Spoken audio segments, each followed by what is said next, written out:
Docteur, j'ai des brûlures ou des douleurs lors de la miction. Docteur, j'ai une envie fréquente d'uriner, même avec une faible quantité d'urine. Docteur, j'ai une sensation de pesanteur avec une douleur dans le bas du ventre. Docteur, mes urines sont troubles et malodorantes, parfois teintées de sang. Docteur, j'ai une fatigue légère, mais j'ai pas de fièvre.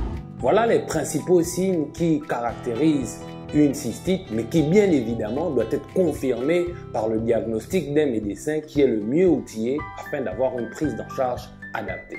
OBETA Info, la santé d'abord, savoir pour mieux.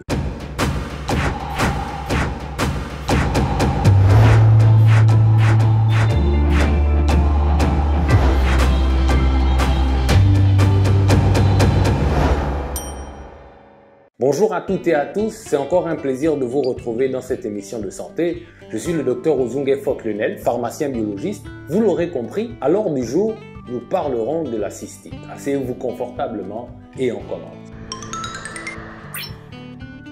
Par définition, la cystite est une infection urinaire fréquente, principalement chez les femmes, causée par une inflammation de la vessie.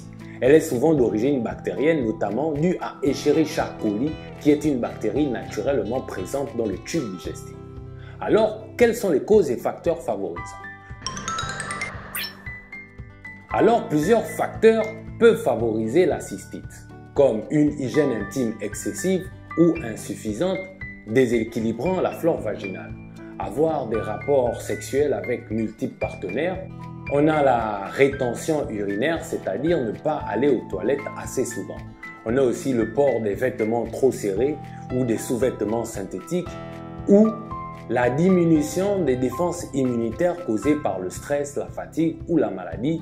À cela, nous avons aussi la ménopause due à la baisse d'œstrogène qui fragilise la muqueuse urinaire.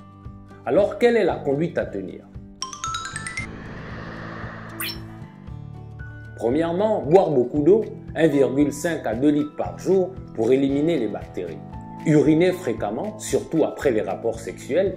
Éviter les irritants comme le café, les alcools, l'épice qui peuvent aggraver l'inflammation.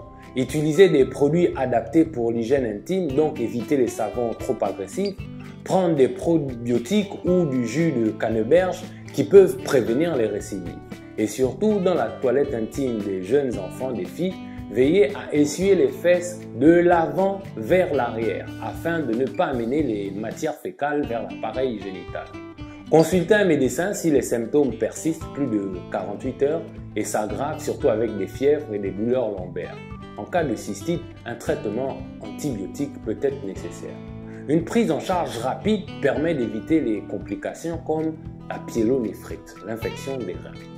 Alors, j'espère que mes conseils vous seront utiles. Vous êtes prévenus, informés, sensibilisés, avertis. Vous en valez deux. À bon entendeur, salut. Alors pour toute autre question ou inquiétude, je suis disponible sur les réseaux sociaux qui s'affichent sur votre écran. Il vous suffit simplement de scanner le QR code pour y accéder. Surtout, n'oubliez pas de partager, de vous abonner et de liker, car ensemble, on peut sauver des vies. Cependant, on se dit à très bientôt pour un prochain numéro.